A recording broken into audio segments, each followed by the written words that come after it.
welcome back to Injustice. Why is it black still? Black. There we go.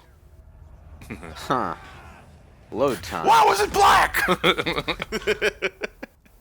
I didn't think Black Hand was supposed to be in this game. We're locking down the gates, but the fight's not over. Hal. Sorry, I was somewhere else. Where are you now? Where's this lead? I thought you were in Put Atlantis. yourself at risk for Atlantis.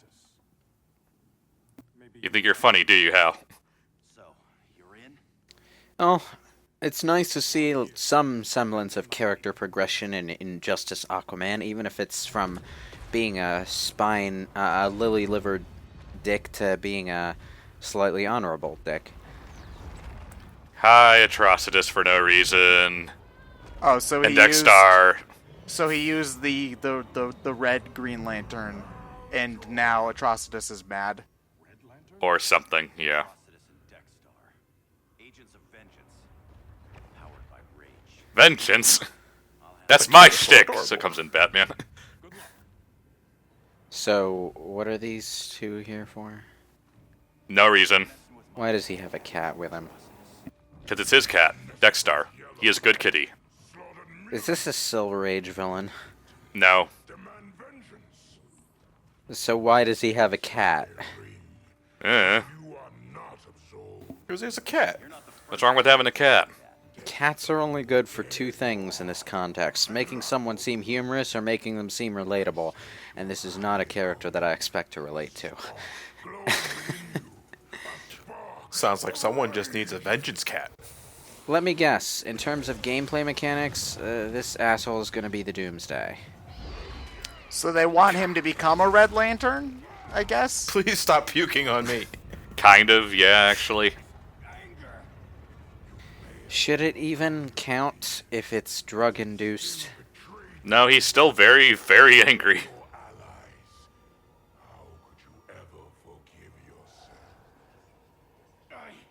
Listen, the only reason why I'm angry is because you puked all over my fucking face. Okay. What's wrong with my face?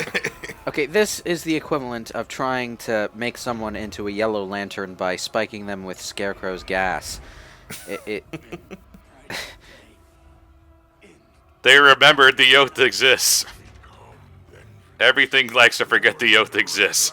Well, it's nice. Well, you know, they're doing a pretty decent job in this story of drawing from the details of the comic lore.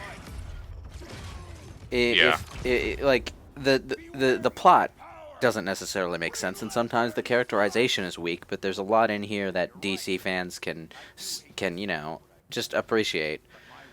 Mm-hmm. Even if they'd appreciate it more if it were written better. So yeah, beat that Red Lantern boss for no reason, because he appeared for no reason. But And yes, his character power is to summon his cat. Oh, great. He's Doomsday with a cat.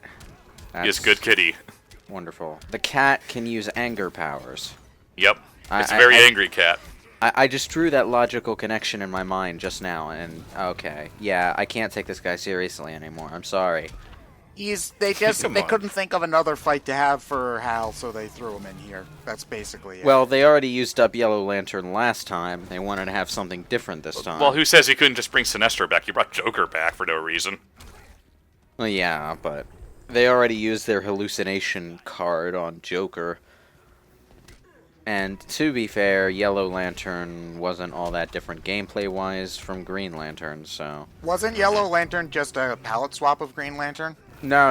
There was a... We're talking about Sinestro. There was a Yellow Lantern version of Hal Jordan, but there was also Sinestro, the, So there who were had two the Hal Yellow Jordans Lantern on. power. There were two Hal Jordans on the roster. No. They were No, just, that they were was- just that was just character the colors. skins. They were just character skins that played as different universe versions of each other in the story mode. Because remember, the last game was about the good guy universe fighting the warped regime Bad guy universe.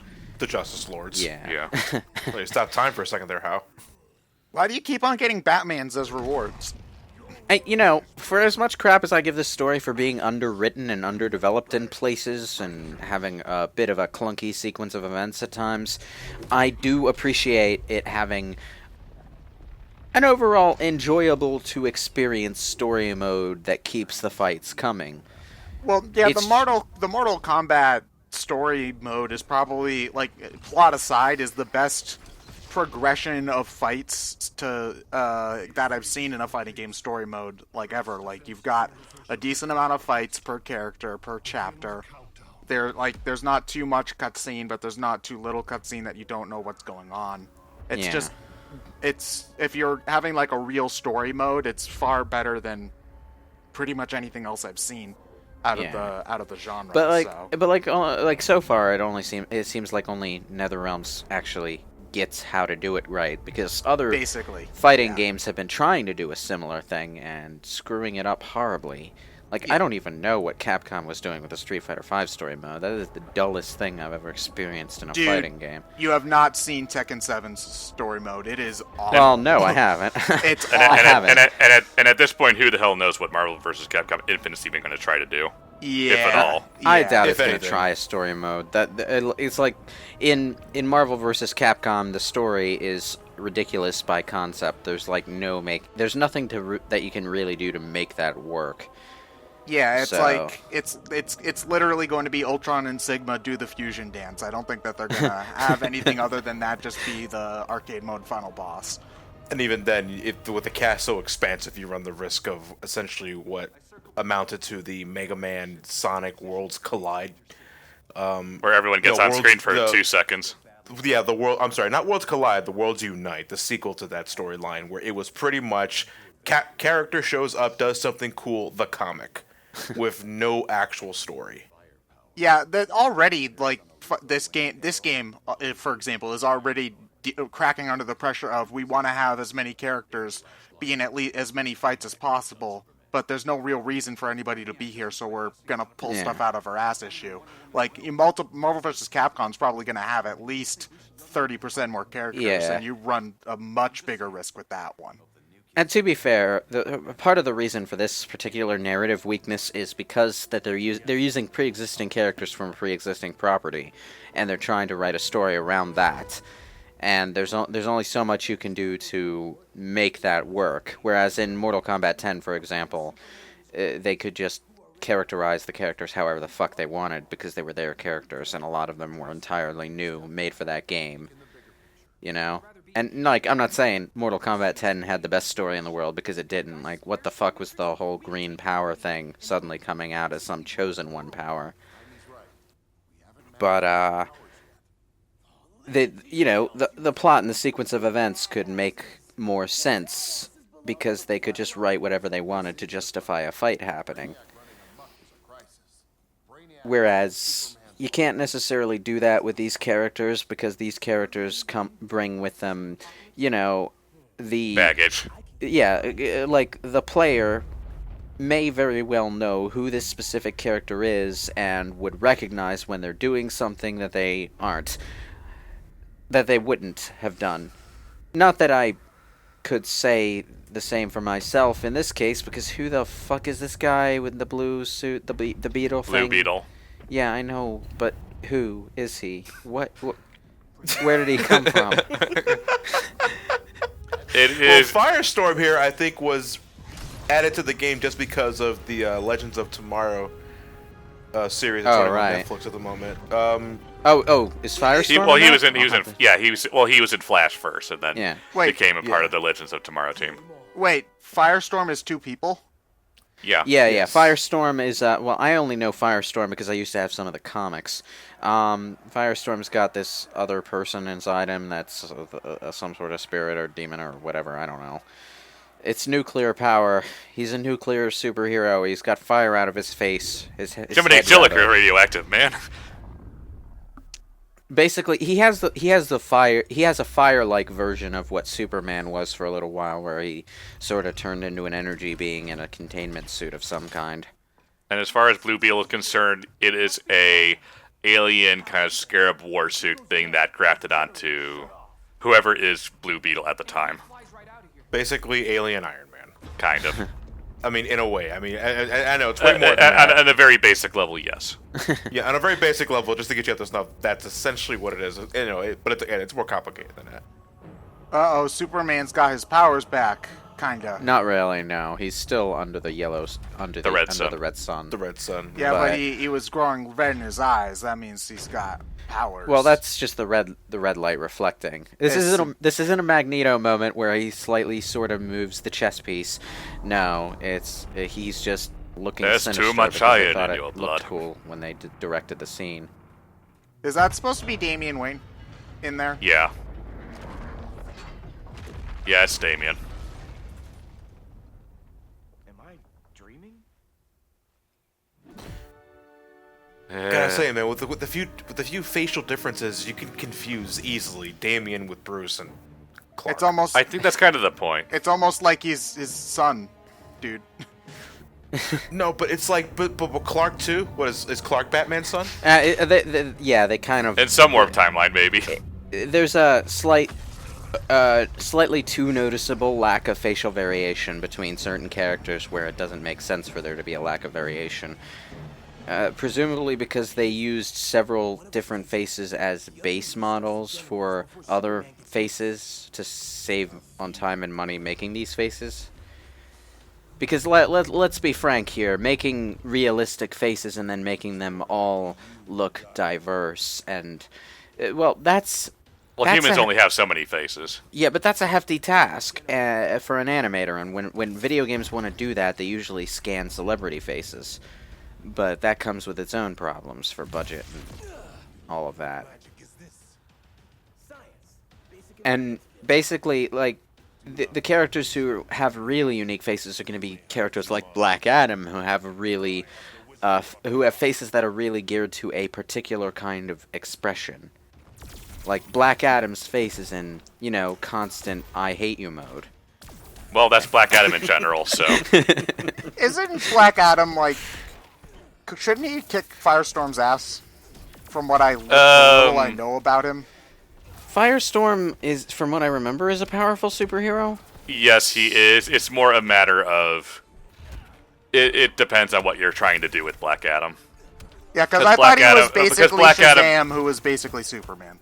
Is what I was thinking. More or less. Black Adam is basically a more morally.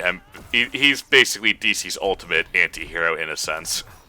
Yeah, but I'm just talking in terms of powers, Oh, though. power I thought skills. he was just basically Shazam in terms of strength. Yes, he has taken down the entire Justice League before by himself. Yeah, so Thanks, Happy shouldn't Pill. Firestorm like not stand a chance? Is more what I'm thinking. Because like Hey guys, who would win? Goku versus Superman. Superman. Yeah. now it's And I with that, know. I have destroyed the comments section. Here's the thing. Like, I know the who would win in a fight thing is mostly stupid. It's mostly just like, it's the original fan fiction. But at the same time, these sorts of things need to be believable to some extent, which is why they invented Firestorm could easily beat Black Adam. Okay, all right. That makes a little bit more sense, because you can't have something like, if we were going to take Marvel for a moment, like, I don't expect Hawkeye to beat Hulk in a fair one-on-one fight. Basically, is one thing that I would say. It's just like, no, that's not going to happen. No, So it would be reasonable for Firestorm to beat Black Adam. It would be an uphill battle, but he could do it. It would be reasonable for Firestorm to beat Black Adam, but I think one of Firestorm's big weaknesses in that fight would be his level of experience. Yeah. Now here, Damian Wayne should have no business beating either of the two. So yeah. Yeah, this is where the happy pills come in. Okay, By the way, that is Anthony Del Rio voicing Blue Beetle. So, Yep. what have we learned? Blue Beetle is Mega Man. What? What? Oh boy. That's a plot point from the last game. yes, Damian Wayne was Nightwing last time. Wait, he was? I thought. Yeah. Damian Wayne was Regime Nightwing, and people assumed that it was Dick Grayson until Batman corrected them. So wait, what Dick is Grayson Dick died. Grayson doing? he's then? dead. He's Dick dead. Grayson was dead, yeah. That, like, whatever. Hey, what happened to Tim Drake? Eh. Um, Jason Todd's coming as DLC. Joy. Is there a That's Red Hood. Dick Grayson skin No, Nope. Okay. even though he was, Nightwing in the last game as far as the hero sides go. Missed opportunity. Could have like a zombie Liu Kang skin. Oh, so hero Nightwing was Dick Grayson, and Regime Nightwing was Damian. Okay. Damien, yeah. Okay. Yeah. Although, one of the things that Injustice 1 did, which I kind of wish Injustice 2 would have done, is that, even if the hero or villain version of a particular character didn't appear in the story, there was still a version of that character if the character was in the game. Dude, I think you already won. Yeah, but he's taking Nightwing's Oh, name. I have to teach him a lesson. I love that thing because I noticed that when you guys were playing this Momocon 2, if you knock somebody down, they get up a little bit just to get back And down. then fall when you back win. down. Get back down, yeah. Yeah, I think that's story mode only, though. More or less. Yeah, because you don't kill them. So